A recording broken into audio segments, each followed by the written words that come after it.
11 मार्च 2025 की सुबह एक नॉर्मल सुबह जैसी थी, लेकिन लीलावती कीर्तिलाल मेहता मेडिकल ट्रस्ट के ट्रस्टीज के दिल में एक हल्की सी बेचैनी चल रही थी। डॉक्टर प्रशांत मेहता के लीडरशिप में ट्रस्टीज बांद्रा के ऑफिस पहुंचे, एक शक के साथ जो कुछ महीने पहले शुरू हुआ था। दिसंबर 2024 में कुछ पुराने एम्प्लॉइज ने बताया था कि हॉस्पिटल फ्लोर के नीचे कुछ छुपा हुआ है। ट्रस्टीज ने डिसाइड किया इस फ्लोर को खोदने का। जब हैमर्स ने वुडन फ्लोर के पैनल्स उठाए तो नीचे से कुछ बहुत ही अजीबोगरीब मिला। 8 कलश मिले जो कि सील्ड थे। जब पहला कलश खोला गया तब तक सब लोग एक नॉर्मल फाइनेंशियल ऑडिट समझ रहे थे, लेकिन जैसे ही अंदर देखा और उसमें क्या मिला, ये केस एकदम बदल गया। अंदर से निकले इंसानी खोपड़ी के टुकड़े, हड्डियां, बाल, चावल और अजीब सी कुछ चीजें जो एक हॉस्पिटल के ऑफिस के अंदर मिलने की किसी ने सोची भी नहीं थी। पहले से ही ऑडिटर्स ने इरेगुलरिटीज फ्लैग की थी। लगभग 1200 से 1500 करोड़ तक की एम्बेजलमेंट के एलिगेशंस पुराने ट्रस्टीज पर लगे थे। लेकिन जब ह्यूमन रिमेन्स और रिचुअल ऑब्जेक्ट्स पाए गए तो बात लेजर और अकाउंट से निकलकर कुछ और ही बन गई। फॉरेंसिक टीम्स ने हर कलश को केयरफुली डॉक्यूमेंट किया, एविडेंस को सील किया गया, बोन्स और हेयर का डीएनए टेस्ट कंसिडर हुआ और मिसिंग पर्संस के रिकॉर्ड तक चेक हुए। पुराने ट्रस्टीज के नाम जैसे चेतन मेहता सामने आए। मीडिया की लाइट में जैसे जैसे इन्वेस्टिगेशन बढ़ी, ब्लैक मैजिक के एक्यूजेशंस हवा में तैरने लगे। मार्च 2025 में मेरठ में भी एक ऐसा क्राइम हुआ जिसे देखकर सबका खून जम गया। मेरठ में एक महिला ने अपने प्रेमी के साथ मिलकर पति की हत्या के बाद 15 टुकड़े करने की घटना ने सभी को झकझोर कर रख दिया है। दोनों ने मिलकर सौरभ के शरीर के कई टुकड़े किए और उनकी बॉडी को ठिकाने लगाने के लिए प्लास्टिक के ड्रम में टुकड़े डाले, फिर उसमें सीमेंट का घोल भरकर पूरी तरह उसे सील कर दिया। एक फॉर्मर नेवी ऑफिसर सौरभ अपनी वाइफ मुस्कान और उसके लवर साहिल के हाथों मार दिया गया। लेकिन बात सिर्फ मर्डर तक सीमित नहीं थी। जो उसके बाद हुआ उसने पुलिस तक को हिलाकर रख दिया। जब पुलिस साहिल के कमरे में घुसी तो उन्होंने ऐसे विजुअल्स देखे जो सीजन्ड ऑफिसर्स के लिए भी बहुत शॉकिंग थे। दीवारों और जमीन पर कुछ रिचुअल सिंबल्स बने हुए थे। छोटी छोटी कटोरी में राख, सिंदूर, चावल के दाने, नींबू के छिलके और इंसानी बाल रखे हुए थे। और सबसे हॉरिफाइंग था, सौरभ के सर और हाथ के टुकड़े किसी तांत्रिक रिचुअल या क्रिया के लिए कमरे में ही रखे हुए थे। उसके सिवा कमरे में लाल रंग से कुछ अजीब से डायग्राम्स बने हुए थे, बिल्कुल वैसे जैसे ब्लैक मैजिक में देखे जाते हैं। सौरभ की बॉडी एक ड्रम में मिली और शायद बहुत ही हॉरिफाइंग हो जाएगा अगर मैं ज्यादा डिटेल्स में जाऊंगा तो। लेकिन सवाल ये है, हॉस्पिटल के फ्लोर के नीचे छुपे हुए ह्यूमन स्कल से लेकर एक कमरे में किए गए तांत्रिक क्रिया तक, इन सब स्ट्रेंज इंसिडेंट्स को क्या चीज जोड़ती है और लोग आज भी इन चीजों पर विश्वास क्यों करते हैं? इसका जवाब समझने के लिए हमें उस दुनिया में कदम रखना पड़ेगा जिसके बारे में लोग बोलने से भी डरते हैं, the world of black magic.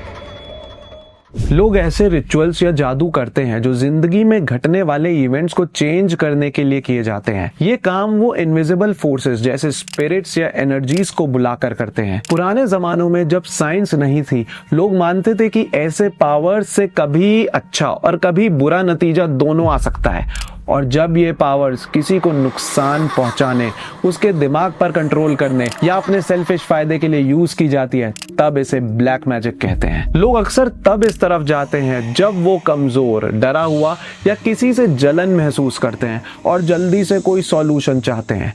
ये रिचुअल्स मोस्टली रात को किए जाते हैं, खासकर अमावस्या या नो मून नाइट्स में किसी शांत जगह पर। और जो लोग ये रिचुअल्स करते हैं उन्हें तांत्रिक या ऑकल्ट प्रैक्टिशनर्स कहते हैं। लेकिन क्या आपको पता है ये ब्लैक मैजिक आया कहां से? ये प्रैक्टिसेस शुरू हुई थी सेंचुरीज पहले, मेनली नेचर और हीलिंग के लिए या बारिश और हेल्थ के लिए। लेकिन धीरे धीरे कुछ लोगों ने इसे फियर या ग्रीड के लिए भी यूज करना शुरू कर दिया। बहुत साल पहले, लगभग 3000 साल पहले, साउथ एशिया में लोग सीक्रेट रिचुअल्स करने लगे ताकि अपनी किस्मत बदल सके, बीमार होने से बच सके, क्योंकि उस समय कोई मेडिकल ट्रीटमेंट तो पॉसिबल था नहीं। लेकिन कुछ लोग कभी कभी इन रिचुअल्स को करने लगे किसी को नुकसान पहुंचाने के लिए जो उन्हें पसंद ना हो। उस टाइम अथर्ववेद जिसमें छोटे गाने और राइम्स थी वो दिखाता है कि पुराने इंडिया में लोग सच में मानते थे कि वर्ड्स, चैंट्स और छोटी ऑफरिंग से मैजिक हो सकता है। बाद में जब लोग मर जाते या अपने देवताओं को प्रेयर्स करते तो कुछ चीजें उनके पास रखते,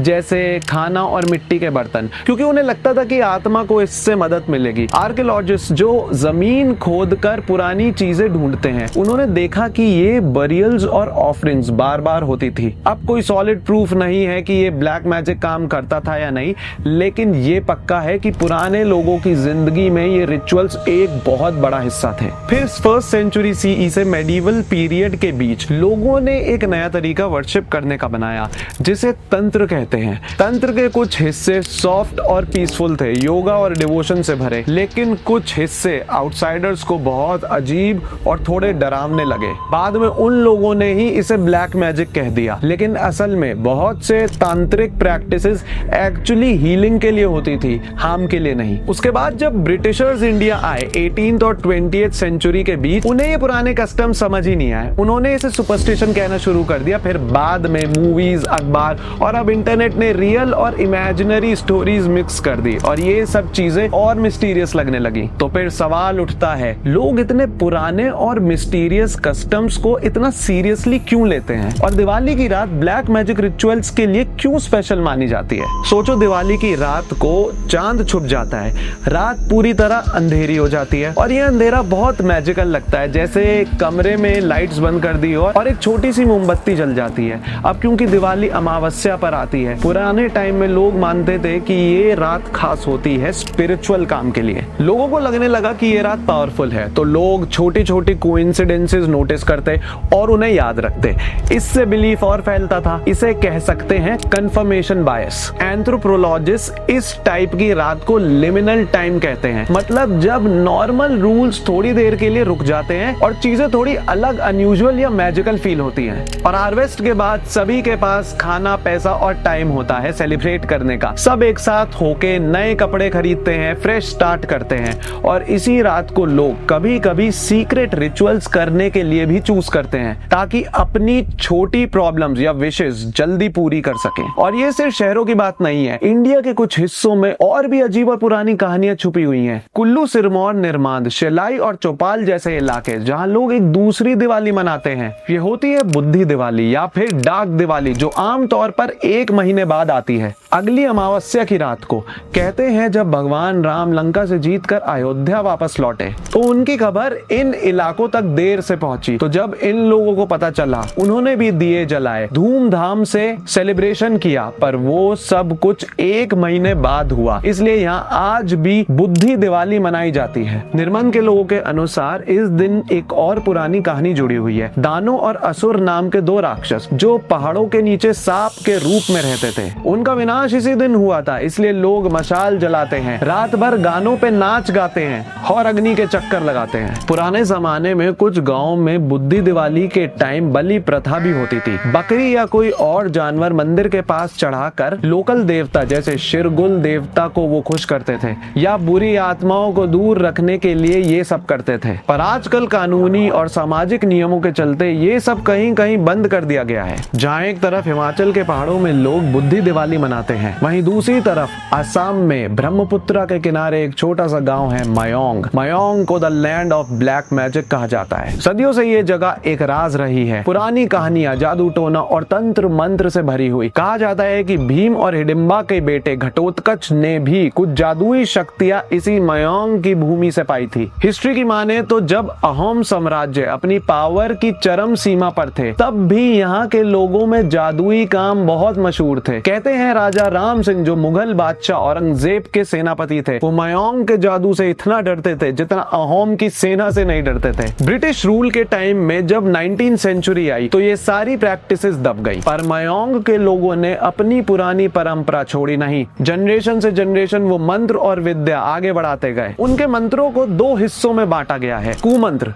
बुरा जादू और सुमंत्र जिसे अच्छा जादू कहा जाता है, जिसका यूज लोगों को हील करने और प्रोटेक्ट करने के लिए होता है। आज भी मयोंग के लोग कुछ ऐसे किस्से बताते हैं जो सुन के यकीन बिल्कुल नहीं होता, जैसे लोगों का हवा में गायब हो जाना, किसी किसी का जानवर में बदल जाना या किसी जादूगर का जादू से जंगली जानवर को शांत करा देना। अब सुनने में तो ये सब अंधविश्वास ही लगता है, लेकिन हर साल यहाँ मयोंग इंद्रजाल मैजिक फेस्टिवल होता है जहाँ लोग अपने पुरखों की जादुई कला दिखाते हैं। साथ ही Mayong village museum and research centre में तंत्र और आयुर्वेद के पुराने ग्रंथ और वास्तु रखे गए हैं, जिससे लोग समझ सकते हैं कि ये जादुई कहानियां सिर्फ कल्पना नहीं बल्कि एक सच्चाई थी और शायद आज भी है। लेकिन क्या हो अगर तुम्हारे खुद के घर के पास ही कोई ब्लैक मैजिक प्रैक्टिस कर रहा हो? क्या ऐसे में कोई लीगल एक्शन लिया जा सकता है या नहीं? तो जवाब है हाँ। रिसेंटली एक बिल इंट्रोड्यूस हुआ है, the prevention of black magic which hunting and superstitious practices bill 2024। इसे राज्यसभा में 7 फरवरी 2025 को MP संजीव अरोड़ा ने प्रपोज किया। ਰਾਜ ਸਭਾ ਦੇ ਵਿੱਚ ਪੰਜਾਬ ਦੇ MP ਸੰਜੀਵ ਅਰੋੜਾ ਦੇ ਵੱਲੋਂ ਦੀ ਇੱਕ ਬਿੱਲ ਪੇਸ਼ ਕੀਤਾ ਗਿਆ ਹੈ ਜੋ ਕਿ ਅੰਧ ਵਿਸ਼ਵਾਸ, ਕਾਲਾ ਜਾਦੂ, ਮਨੁੱਖੀ ਬਲੀ ਦੀ ਮਨਾਹੀ ਬਿੱਲ ਹੈ। इस बिल का मेन पर्पस है ब्लैक मैजिक और विच हंटिंग जैसे प्रैक्टिसेस को इलीगल बनाना। इस बिल में साफ साफ लिखा गया है कि अगर कोई ब्लैक मैजिक प्रमोट करे, परफॉर्म करे या लोगों में फैलाए तो उसे 10 साल तक की जेल हो सकती है और हैवी फाइन भी देना पड़ सकता है। और अगर कोई बार बार ऐसा करे या विच हंटिंग में इन्वॉल्व हो तो लाइफ इम्प्रिजनमेंट या डेथ पेनल्टी तक हो सकती है। और सबसे डेंजरस केसेस जैसे अंधविश्वास में ह्यूमन सैक्रिफाइसेस यानी इंसानों की बलि देना, उसमें भी लाइफ या डेथ सेंटेंस तक हो सकती है। साथ ही बिल में एक स्पेशल इन्फोर्समेंट टास्क फोर्स बनाने का प्लान है जिससे विक्टिम्स को प्रोटेक्शन, कंपनसेशन और रिहैबिलिटेशन मिल सके। लेकिन ये अभी सिर्फ एक प्राइवेट मेंबर्स बिल है, मतलब पार्लियामेंट में इंट्रोड्यूस तो हो गया है पर अभी लॉ नहीं बना और ये तभी ऑफिशियली काम करेगा जब पार्लियामेंट पास करेगी और प्रेसिडेंट साइन करेंगे। लेकिन वहीं कुछ स्टेट्स ने अपने लेवल पर एक्शन लेना शुरू कर दिया है। जैसे गुजरात ने अगस्त 2024 में एक स्टेट लॉ पास किया जिसमें सुपरस्टिशियस प्रैक्टिसेस पे बैन लगा दिया गया और जेल के साथ इसे नॉन बेलेबल ऑफेंस बना दिया गया। लेकिन फिर भी विच हंटिंग इंडिया के रूरल एरियाज में एक पुरानी और बहुत बड़ी समस्या बनी हुई है। विच हंटिंग मतलब जब लोग गलत तरीके से मान लेते हैं कि कोई आदमी या औरत ब्लैक मैजिक करके बीमारी, दुर्घटना या बैड लक ला रही है। ऐसे ही एक कहानी आई थी 2025 में असम के एक छोटे से गांव भीमाजोली से। वहां एक 63 साल की औरत पोनी औरंग को 200 लोगों की भीड़ ने मार दिया सिर्फ इसलिए क्योंकि उन्हें लगा वो जादू टोना करती है। एक औरत अनिमा रोंगन थी जो अपने आप को गॉडेस कहती थी। उसने विलेजर्स को बोला कि पोनी के जादू की वजह से गांव में बीमारी और मौत फैल रही है। लोगों ने बिना सोचे समझे उसकी बात मान ली। पोनी को घर से घसीट कर निकाला, उसके कपड़े फाड़ दिए और सबके सामने उसका सर काट दिया। सोचो एक पूरी कम्युनिटी किस तरह अंधविश्वास में इतनी अंधी हो सकती है। और ये कोई अकेली कहानी नहीं है। असम के होम कमीशन के रिकॉर्ड के हिसाब से 2010 से 15 के बीच 77 लोगों की जान गई और 60 लोग जख्मी हुए विच हंटिंग के केसेस में। ऐसे ही विच हंटिंग और ब्लैक मैजिक के डर ने देश भर में कई निर्दोष लोगों की जिंदगी बर्बाद कर दी है, खासकर औरतों की। पर कुछ लोगों ने इस अंधेरे के बीच भी हिम्मत नहीं हारी। जैसे चुटनी महातो एक छोटे से गांव बौलधी की रहने वाली हैं। चुटनी के साथ 1995 में एक डरावना हादसा हुआ। उन पर विच क्राफ्ट का झूठा इल्जाम लगाया गया सिर्फ इसलिए क्योंकि एक फैमिली मेंबर बीमार पड़ गया था। उन्हें मारा गया, बेइज्जत किया गया, अपना खुद का यूरिन जबरदस्ती पिलाया गया और सड़कों पर बिना किसी वस्त्र के परेड कराया गया। उनका सब कुछ छीन लिया गया लेकिन फिर भी उन्होंने हिम्मत नहीं हारी। वो एक NGO Asha association for social and human awareness से जुड़ी और तब से लेके अब तक 120 से ज्यादा औरतों को बचाया जिन पर ऐसे ही झूठे इल्जाम लगे थे। चुटनी ने उन्हें शेल्टर दिया, कानूनी मदद दी और कम्युनिटीज में अवेयरनेस फैलाई। अपनी इस हिम्मत के लिए उन्होंने 2021 में पद्मश्री मिला। पर आज भी चुटनी महातो अपने मिशन पर काम कर रही हैं, सुपरस्टिशन के खिलाफ और उन लोगों के लिए जो इस अंधविश्वास से पीड़ित हैं। तो दोस्तों ये थी कहानी उन अंधेरी और खतरनाक विश्वासों की जहां लोग अपनी जिंदगी, अपनी इंसानियत और अपने रिश्तों को खतरे में डाल देते हैं सिर्फ इसलिए कि उन्होंने किसी पुराने सुपरस्टिशन या काले जादू पर विश्वास विश्वास है। आज का भारत जहां हम चंद्रयान भेजते हैं और नए इन्वेंशंस करते हैं, वहीं देश आज भी कुछ लोगों के लिए एक ऐसी जगह है जहां अंधविश्वास और डर इतना गहरा है